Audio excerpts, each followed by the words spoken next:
Hello everyone, I am Akash Gaur. Welcome back to your Indian medical lecture guys. नया topic लेकर आया हूं मैं, एलएफटी रिपोर्ट। एलएफटी में हम समझेंगे एलएफटी लीवर फंक्शन टेस्ट क्या होता है, डिसीज के अकॉर्डिंग मैं आपको यहाँ बताने वाला हूँ, बीमारियाँ कौन सी होगी, उसके बढ़ने पे क्या लक्षण है, कम होने पे क्या लक्षण है, विथ दवाइयाँ मेडिसिनल ट्रीटमेंट आप क्या कर सकते हो। हिंदी प्लस इंग्लिश दोनों भाषा में कंटेंट रहेगा, दवाइयाँ रहेगी, बढ़ने पे कम होने पे सिम्टम लक्षण क्या क्या चीज़ होती है, एक एक चीज़ डिस्कस करेंगे। ये है हमारी एलएफटी लीवर फंक्शन टेस्ट की एक रिपोर्ट।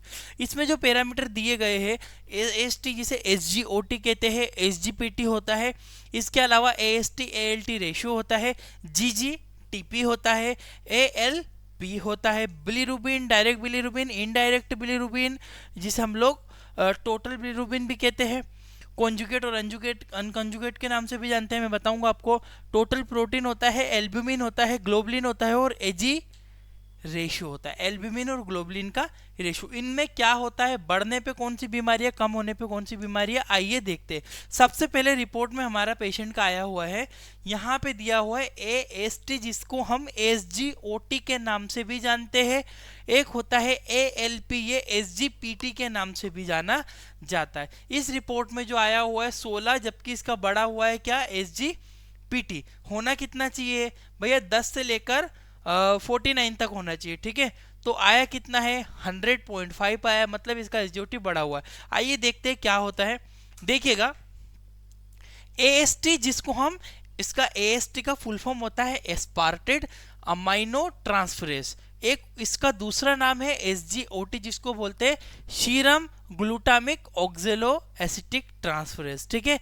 और एक होता है आपका एएलपी, एएलपी का पूरा नाम होता है एलानिन ट्रांसमाइनेज, एसजीपीटी का full form serum glutamic pyruvic ट्रांसमाइनेज, ठीक है। तो गाइज ये दोनों एक प्रकार के एंजाइम है जो कि हमारे लीवर के अंदर बनते हैं। सामान्य बात बता रहा हूं, अगर लीवर में कोई संक्रमण होता है, लीवर में कोई बीमारी होती है, लीवर को कोई क्षति पहुंचती है, तो इनकी मात्रा बढ़ जाती है। देखिएगा, लाइन बाय लाइन समझिएगा। Both are enzymes which is produce by hepatic cell of liver, बोलना है यह दोनों एंजाइम लीवर की हेपेटिक कोशिकाओं के द्वारा बनाए जाते हैं। हमारे लीवर है, लीवर में हिपेटोसाइट एक कोशिका होती है, उनमें ये बनते हैं।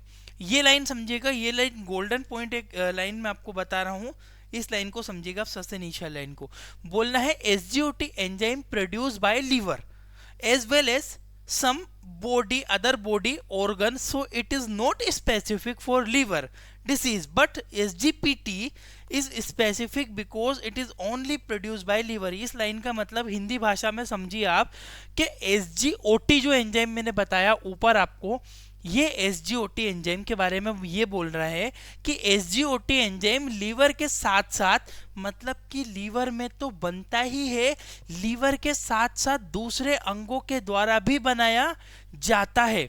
इसीलिए यह लीवर की बीमारियों के लिए विशिष्ट नहीं होता है, जबकि एसजीपीटी केवल लीवर के द्वारा बनाया जाता है, इसीलिए यह लीवर की बीमारियों के लिए विशिष्ट है। इसको समझिएगा बात को। मैं यहाँ से आपको डिसीज, बीमारी, ट्रीटमेंट और दवाइयाँ बताऊंगा आगे, पर इस पॉइंट को आप बहुत अच्छे से समझ लो। हम एलएफटी लीवर फंक्शन टेस्ट में दो जांचें करते हैं, एसजीओटी, एसजीपीटी। तो मेरा बोलने का मतलब ये है आपसे कि जो एसजीओटी है ये एक एंजाइम है जिसको दूसरा नाम एएसटी है। ये हमारे लीवर की कोशिकाओं में बनता है, कोई डिनाई नहीं कर रहा, बनता है, पर साथ ही साथ शरीर के दूसरे अंगों में भी बनता है, जैसे कि ओवरी, शरीर के दूसरे टिश्यू। तो इसका मतलब ये तो नहीं है कि एसजीओटी बढ़ रहा है मतलब लीवर में ही बीमारी है। आप बात को समझ पा रहे हो मैं क्या कहना चाहता हूं। मेरा सिंपल बोलने का मतलब है कि एसजीओटी एक ऐसा एंजाइम है जो लीवर की कोशिकाओं में तो बनेगा, साथ ही साथ में शरीर के दूसरे अंग भी बनाते हैं। ओवरी में बन रहा है महिलाओं की, ऊतकों में बन रहा है और दूसरे अंगों में बन रहा है। तो इसका मतलब ये थोड़ी है कि एसजीओटी बढ़ेगा तो लीवर की ही बीमारी है। महिलाओं में ओवरी की बीमारी हो सकती है, टिश्यू में कोई दूसरी बीमारी होती है। इसीलिए हम एसजीओटी को लीवर की बीमारियों के लिए विशिष्ट नहीं मानते, इसीलिए साथ में दूसरा टेस्ट भी लगाते हैं जिसे एसजीपीटी कहते हैं। एसजीपीटी केवल हमारे लीवर की हिपेटिक कोशिकाओं से बनता है। इसका मतलब यह है कि एसजीपीटी यदि बढ़ेगा यदि एसजीपीटी बढ़ेगा मतलब सच में लीवर में दिक्कत है। कभी ऐसी रिपोर्ट आई आपको कि एसजीओटी बढ़ रहा है परंतु एसजीपीटी नहीं बढ़ रहा है, इसका मतलब यह है कि लीवर में दिक्कत नहीं है। या हो भी सकती है, कंफर्म नहीं कह सकते हो, क्योंकि ये लीवर से भी निकलता है और दूसरे अंगों से भी निकलता है।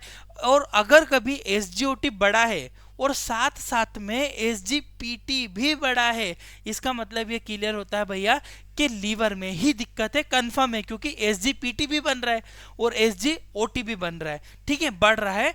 अब इसका मतलब आपको समझ में आ गया होगा, बहुत बेसिक सी लाइन में मैंने इसका मतलब समझाया है कि भैया जब भी ये मरीज की रिपोर्ट है, मरीज की रिपोर्ट में एसजीओटी होता है, एसजीपीटी होता है। पीटी विशिष्ट प्रकार का होता है, लीवर में ही बनता है और लीवर में कोई नुकसान होने पर, लीवर में कोई संक्रमण होने पर, लीवर में कोई बीमारी होने पर इसकी मात्रा बढ़ती है। तो यहाँ पे 100 आया हुआ है, एसजीपीटी बढ़ रहा है परंतु एसजीओटी नहीं बढ़ रहा, समझ रहे हो, एसजीओटी नहीं बढ़ रहा है, ठीक है, कोई बात नहीं, परंतु ये स्पेसिफिक है, कभी इसकी जगह एसजीओटी बढ़ता और एसजीपीटी नहीं बढ़ता और लीवर की सभी रिपोर्ट नॉर्मल होती, इसका मतलब है लीवर में कोई दिक्कत नहीं और दूसरा कोई रीजन हो सकता है, ठीक है। ये आपको समझ में आया कि स्क्रीनशॉट ले लो, आराम शांति से पढ़ लेना इसको आप। अब देखिए नॉर्मल रेंज की बात करूं तो एसजीओटी की जो सामान्य मात्रा 15 से 40 यूनिट पर लीटर होती है और एसजीपीटी की मात्रा 10 से लेकर 50 यूनिट पर लीटर होती है।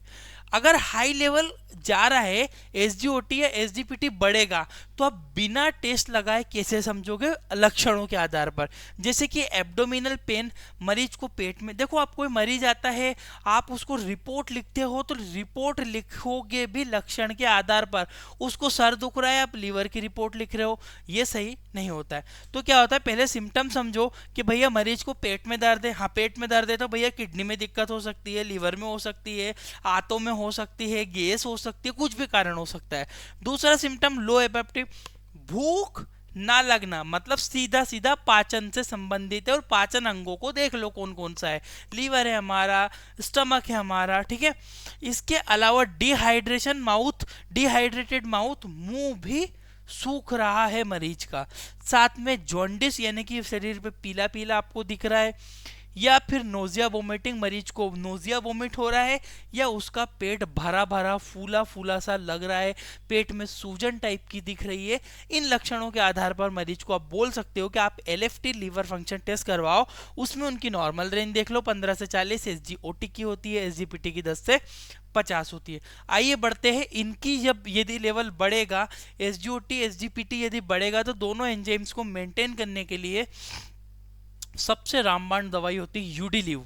यूडिलिव के नाम से मिलती है अर्सोडियोक्सिकोलिक एसिड, इसके अंदर जो कंटेंट, जो ड्रग, जो दवाई पाई जाती है उसका नाम होता है अर्सोडियोक्सिकोलिक एसिड। और डोजेस की अगर मैं बात करूं तो 300 mg बीडी मरीज को दिन में 2 बार दी जानी चाहिए जब एसजीओटी और एसजीपीटी की मात्रा हाई होती है, जब एसजीओटी एसजीपीटी की मात्रा हाई जाती है तब इस तरह की टैबलेट होती है। ये यूडिलिव 150 mg की टैबलेट है, इसमें अलग अलग डोजेस, अलग अलग कंटेंट अवेलेबल रहता है। यूडिलिव कंपोजिशन याद रखना, अर्सोडियोक्सिकोलिक एसिड, ठीक है, 300 mg बीडी मरीज को देना होती है हाई लेवल जाने पर, ठीक है। आगे बढ़ता हूं मैं, इसके अलावा इसमें एक और सिरप यूज की जा सकती है। आयुर्वेदिक ट्रीटमेंट की अगर बात कर लो तो लीव 52 सबने जाने, सब लोग जानते हो, 5 ml बीडी दिन में 2 बार 7 दिनों तक देनी है। और ये वाली जो टेबलेट है मरीज को दिन में आपको लगभग 5 दिनों तक देनी होती है। 5 दिन से एक स्टूडेंट ने कमेंट किया था सर दिन भी बताया करो कितने दिन तक पेशेंट को देनी है दवाइयाँ,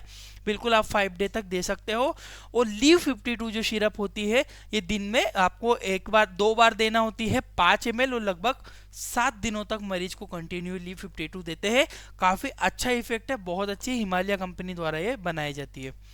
नेक्स्ट आता है एंटीबायोटिक, क्योंकि देखो हमारा एसजीओटी एसजीपीटी बड़ा है, मरीज को इनमें से या तो आप यूडिलिव दे दो या आप उसको आयुर्वेदिक दे दो, पर मैं बोलूंगा आप यूडिलिव दे दो, ज्यादा इन्फेक्शन है तो मरीज को एलोपैथिक मेडिसिन ही दे दो उसको, ठीक है। तो इसमें आप यूडिलीव टेबलेट दे दो 300 mg जब एसजीओटी बढ़ता है, साथ में मरीज को दी जाती है एक एंटीबायोटिक जो कि लीवर के इन्फेक्शन के लिए अच्छी होती है, नॉरफ्लॉक्सासिन टेबलेट होती है। Norfloxacin is a antibiotic. 400 mg की टेबलेट बीडी मरीज को दिन में 2 बार देना होती है, लगभग 5 दिनों तक देना है ना। दिन में 2 बार देनी है, सुबह शाम, और लगभग 5 दिनों तक ये टेबलेट को दिया जाता है। 400 mg की टेबलेट अवेलेबल रहती है स्ट्रेंथ में, और नॉरफ्लॉक्सासिन टेबलेट के नाम से मिल जाएगी आपको मार्केट में। कंपोजिशन भी नॉरफ्लॉक्सासिन ही इसके अंदर पाया जाता है। इसके साथ याद रखिएगा, जब भी टेबलेट फॉर्म दोगे तो एक पेंटाप्राजोल प्लेन या डीएस इसको दे सकते हो, क्योंकि पेंटाप्राजोल इसका डाइजेशन में अच्छा मदद करेगी। तो 3 मेडिसिन हो गई आपको जब भी एसजीओटी एसजीपीटी बढ़ता है। पहली तो आ गई आपकी यूडिलीव टेबलेट जो कि लेवल कम करेगी, एसजीओटी एसजीपीटी को मेंटेन करेगी, एंटीबायोटिक करेगी। इन्फेक्शन यानी कि कोई इन्फेक्शन लीवर में हुआ है तभी एसजीओटी एसजीपीटी बढ़ रहा है, तो हम उसको मेंटेन करेंगे। साथ साथ में यदि मरीज को डिहाइड्रेशन है तब उसको एडमिट करना पड़ेगा, आईवी वगैरह देना पड़ेगा। अगर वो घर से मेंटेन कर पाए तो उसको इलेक्ट्रोल पाउडर वगैरह दो, डिहाइड्रेशन को मेंटेन करो उसके, ये सारी चीज़ें रखना। साथ साथ में जो पेशेंट है उसको लो फाइबर डाइट खाने को बोलना है, हल्का प्रोटीन कम करना है, डाइजेशन क्योंकि प्रॉब्लम होती है लीवर में तो उसको लो फूड देना है। साथ साथ में पेशेंट को आपको सजेस्ट करना होगा कि आप ड्रिंक वगैरह लो, मतलब एनर्जी ड्रिंक वगैरह लो, इलेक्ट्रोल पाउडर आप ले सकते हो। ये सारी चीज़ें पेशेंट को आपको सजेस्ट करना होगी। ठीक है, आगे बढ़ता हूँ गाइस मैं। अब हमने ये समझा यहाँ तक, हमने समझा एसजीओटी एसजीपीटी। अगर एसजीओटी एसजीपीटी बढ़ेगा तो जीजीटीपी और एल्कलाइन फॉस्फेट ये भी बढ़ेगा, जो यूडिलीव टेबलेट इसको मेंटेन कर लेगी, याद रखना। तो यूडिलीव इसके लिए ट्रीटमेंट हम देंगे। अब हम आते हैं डायरेक्टली बिलीरुबिन के ऊपर। बिलीरुबिन क्या होती है समझिएगा। बिलीरुबिन की जो टोटल बिलीरुबिन होती है वो होती है 0.1 से लेकर 1.2 mg पर डीएल। डायरेक्ट बिलीरुबिन होती है 0 से लेकर 0.2 mg पर डीएल। इनडायरेक्ट बिलीरुबिन होती है 0.0 से लेकर 0.8 mg पर डीएल, है ना। डीएल मतलब डेसीलीटर होता है, ठीक है। तो गाइस इसमें आपको समझना ये है, टोटल बिलीरुबिन में 2 प्रकार की बिलीरुबिन है, डायरेक्ट और इनडायरेक्ट, दोनों को जोड़ दोगे तो टोटल बिलीरुबिन आ जाएगी। टोटल बिलीरुबिन कोई अलग से नहीं है, 2 ही प्रकार की बिलीरुबिन है, डायरेक्ट और इनडायरेक्ट, ठीक है। बिलीरुबिन येलो कलर का पिगमेंट होती है, पीले कलर का पिगमेंट है, जो कि हमारे हीमोग्लोबिन के टूटने के बाद लास्ट में जाके बनती है बिलीरुबिन, जो कि यूरिन और स्टूल यानी कि पोटी के द्वारा वो बाहर निकलती है। इसी कारण यूरिन और स्टूल का कलर पीला होता है, ठीक है। बिलीरुबिन बढ़ जाने पर जॉन्डिस या पीलिया नामक बीमारी होती है, सबको पता है। ये जब बिलीरुबिन बढ़ जाए तो हाइपर बिलीरुबिनेमिया कहते हैं, जब बिलीरुबिन घट जाए तो हाइपोबिलीरुबिनेमिया कहते हैं। इन दोनों टर्म को आप अच्छे से याद रखना माइंड में।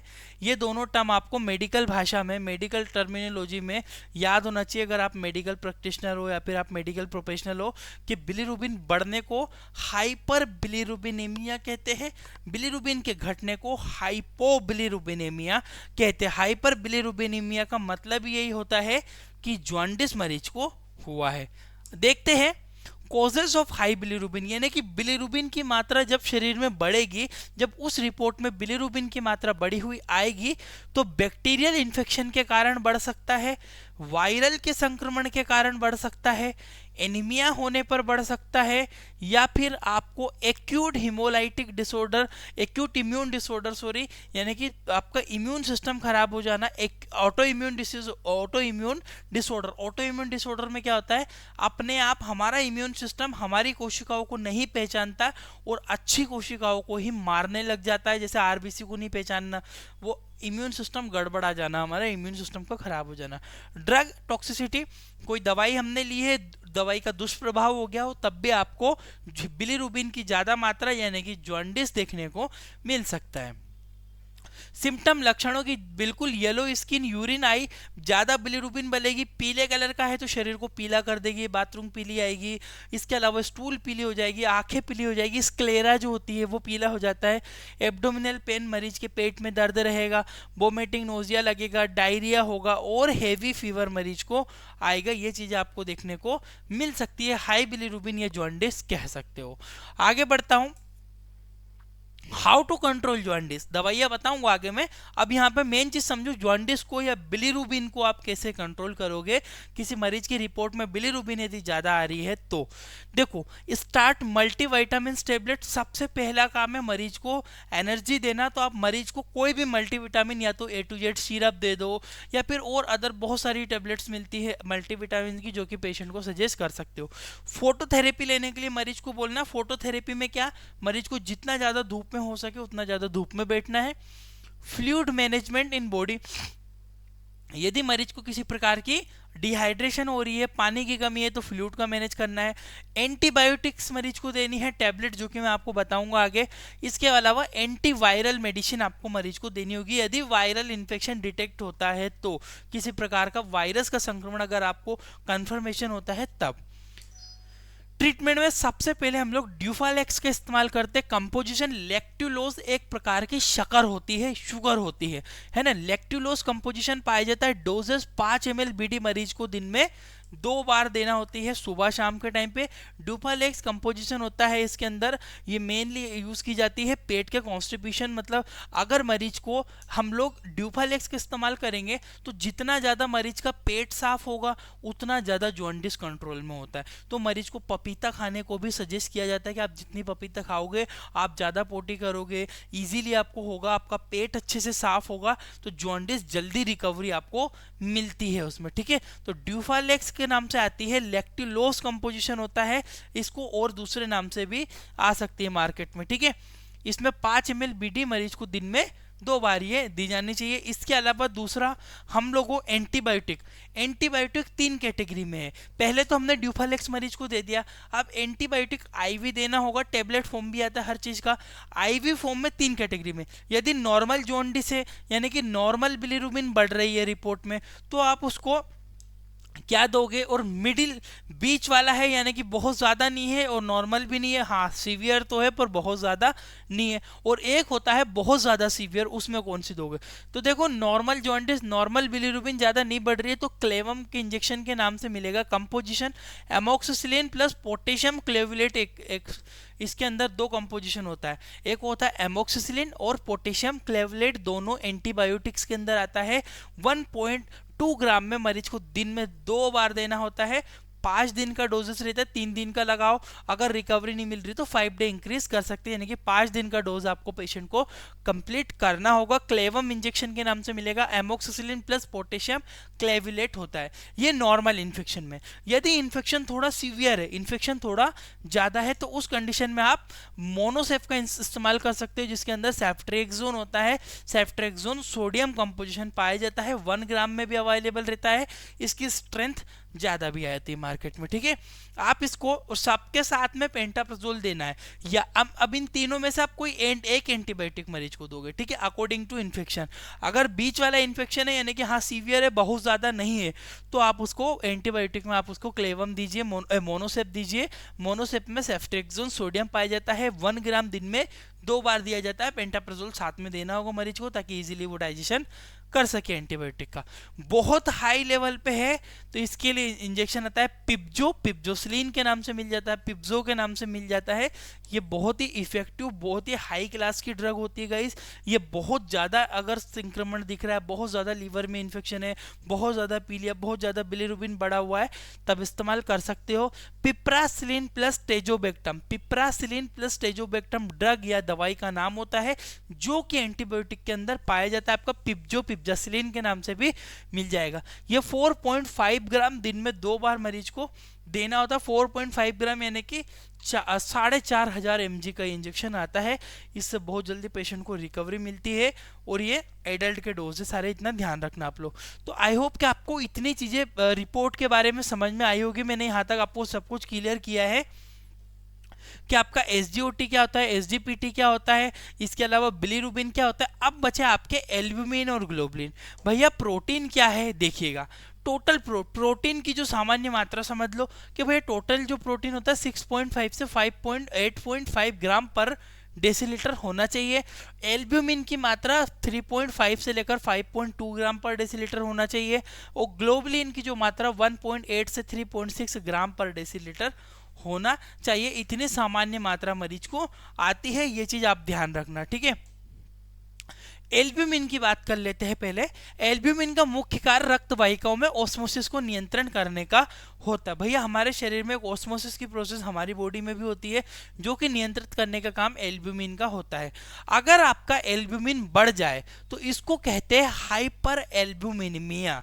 क्या कहते हैं? हाइपर एल्ब्यूमिनिमिया, ठीक है। अगर हाइपर एल्ब्यूमिनिमिया होता है, ये क्यों होता है? डिहाइड्रेशन, सीवियर डायरिया या फिर हाई प्रोटीन डाइट। मतलब एल्ब्यूमिन अगर बढ़ रहा है उसका कारण है डिहाइड्रेशन, पानी की कमी होने से एल्ब्यूमिन बढ़ता है। सीवियर डायरिया, मरीज को बहुत हद से ज्यादा डायरिया लग रहे हैं तो एल्ब्यूमिन बढ़ जाएगा। हाई प्रोटीन डाइट, यदि ज्यादा प्रोटीन लोगे तो एल्ब्यूमिन बढ़ेगा ही सही। इस कंडीशन में आप हाई प्रोटीन डाइट, अगर मरीज को एल्ब्यूमिन बढ़ा हुआ आता है तो ट्रीटमेंट क्या करोगे? हाई प्रोटीन डाइट को कम करो, पानी की पूर्ति करो, पानी की कमी है डिहाइड्रेशन को मेंटेन करो, डायरिया लगा है तो एंटीबायोटिक्स उसको यूज करो। इससे ज्यादा कोई ट्रीटमेंट इसमें करते नहीं है। अगर जब एल्ब्यूमिन की मात्रा घट जाए तो हाइपो एल्बुमिनिया कहते हैं। लीवर की कोई बीमारी और किडनी की कोई बीमारी, देखिएगा गाइस, एल्ब्यूमिन जो होता है, एल्ब्यूमिन से आप ये नहीं कह सकते हो कि लीवर में ही बीमारी है। अगर आपको लीवर एल्ब्यूमिन की मात्रा हाइपर एल्बुमिनिया देखने को मिल रहा है, एल्ब्यूमिन की मात्रा ज़्यादा आ रही है लीवर की टेस्ट रिपोर्ट में, तो हमको क्या करना होगा? हमको सिंपली एल्ब्यूमिन के फिर सब अदर टेस्ट लगाने होंगे, किडनी टेस्ट, KFT वगैरह लगाना पड़ेगा कि किडनी में कोई दिक्कत तो नहीं है, या फिर हमको और रीज़न पता करना पड़ेगा, फिर उसके बाद ट्रीटमेंट किया जाएगा। तो सर लीवर की बीमारियों में और किडनी की बीमारियों में आपका एल्ब्यूमिन की मात्रा बढ़ सकती है। दूसरा मैंने ग्लोबुलिन बोला था। ग्लोबुलिन शरीर में सबसे ज्यादा, 1 मिनट, ये सबसे ज्यादा है, ठीक है, सबसे ज्यादा मात्रा में पाए जाने वाला प्रोटीन होता है। ग्लोबुलिन का मुख्य कार्य शरीर में रोगों से बचाने का होता है। ग्लोबुलिन जो होता है 3 प्रकार के होते हैं, alpha globin, beta globin, gamma globin, है ना, जो कि एंटीबॉडी को प्रोड्यूस करता है, शरीर से संक्रमण से हमारी रक्षा करता है ग्लोबुलिन, ठीक है। तो ग्लोबुलिन जो होता है अगर बढ़ गया है तो हाइपर ग्लोबिनेमिया कहते हैं। ये कब हो सकता है? जब कोई आपको एक्यूट इन्फेक्शन हुआ हो, किसी प्रकार का संक्रमण आपको हो गया हो, या फिर आपको रूमेटोइड अर्थराइटिस हो गया हो, या फिर मल्टीपल माइलोमा की कंडीशन में भी ये बढ़ता है, जो कि कैंसरस स्टेज होती है। इसके अलावा लीवर डिसीज, लीवर में किसी प्रकार के संक्रमण हो गया हो, उस प्रकार की कंडीशन में आपका हाइपर ग्लोबिनेमिया मिलता है। और अगर ऐसा ग्लोबुलिन की मात्रा अगर ज्यादा आ रही है तो आपको रीजन पकड़ना पड़ेगा कि ग्लोबुलिन क्यों बढ़ रहा है ना, ये चीज ध्यान रखना, उसके बाद ही ट्रीटमेंट होगा। जब ग्लोबुलिन घट जाए, ग्लोबुलिन को घटने को हाइपोग्लोबिनेमिया कहते हैं। ऐसा कब हो सकता है? पल्मोनरी इन्फेक्शन, यानी कि किसी प्रकार का सांस श्वसन में आपको दिक्कत हो रही हो, या फिर इसके अलावा पैरासाइटिक इन्फेक्शन, यानी कि कीड़ों का संक्रमण, जिसे परजीवी संक्रमण आप कहते हो। इसके अलावा स्टमक इन्फेक्शन, यानी कि पेट में कोई इन सभी कारणों से आपका ग्लोबुलिन की मात्रा कम आती है। और हाइपर मतलब ज्यादा होने के कारण संक्रमण में, या फिर अर्थराइटिस में, माइलोमा कैंसर, या फिर लीवर संक्रमण, इन कंडीशन में इसकी ज्यादा मात्रा आती है। और ये कम है और ये ज्यादा है, it is high, it is low. तो आपको इतना ग्लोबुलिन तक समझ में आना चाहिए। अब आपको इतनी चीज समझ में आ गई होगी, लीवर फंक्शन टेस्ट में इतना ही सब कुछ है। अगर इस प्रकार से आपको और भी डिटेल चाहिए मेडिसिन, दवाइयों के ऊपर, ट्रीटमेंट के ऊपर, तो हम पूरा कोर्स प्रोवाइड करते हैं मेडिकल नॉलेज का, जिसमें हम सर्टिफिकेट भी देते हैं। इसमें क्या रहता है, आपको 3 बुक हम प्रोवाइड करते हैं मेडिसिन की, इसके अलावा और भी बहुत सारी बीमारियों के नोट देते हैं, प्रीमियम वीडियोस देखते हैं। इसके लिए करना क्या पड़ेगा, आप प्ले स्टोर पे, ये हमारी एप्लीकेशन है इंडियन मेडिकल लेक्चर के नाम से, जब प्ले स्टोर पे सर्च करोगे तो आपको मिल जाएगी। डिस्क्रिप्शन में और कमेंट बॉक्स में भी लिंक है, उस लिंक पे जैसे टच करोगे तो ये एप्लीकेशन खुल जाएगी। इसको आप सिंपली क्या करोगे, डाउनलोड कर लोगे। डाउनलोड करने के बाद जैसे ओपन करोगे तो ये आपको कोर्स देखने को मिलेगा। 950 रुपये प्राइस है, फ्री में पाए संपूर्ण ऑनलाइन कोर्स, यानी कि आपको ₹950 बुक का पेमेंट करना पड़ेगा। 3 बुक पीडीएफ के रूप में मिलेगी, साथ में पूरा ऑनलाइन कोर्स जिसमें आपको वीडियोस प्रोवाइड होगी, उनके नोट्स प्रोवाइड होंगे, बहुत सारी आपको बीमारियां इसमें मिलने वाली, सबको आप डाउनलोड करके प्रिंट करवा पाओगे। हिंदी इंग्लिश दोनों भाषा में रहेगा। 1 ईयर की और वैलिडिटी मिलेगी, जिसमें 1 साल तक आप नई वीडियोस जो आएगी उनके सबके नोट्स आपको अवेलेबल रहेंगे। जब भी आपकी लाइव क्लासेस रहेगी वो भी आपको मिलेगी। इसके अलावा इसमें हम लोग क्या करेंगे, आपको एक सर्टिफिकेट प्रोवाइड करेंगे जो कि आपको 1 साल का कोर्स कंप्लीट होने के बाद अवेलेबल हो जाएगा। आई होप कि आपको इतना समझ में आया होगा। Thank you for watching guys, your Indian medical lecture. Description में लिंक है। वीडियो समझ में आई हो तो वीडियो को लाइक किए बिना यहाँ से कोई नहीं जाएगा। Thank you for watching guys, आपका अपने इंडियन मेडिकल लेक्चर।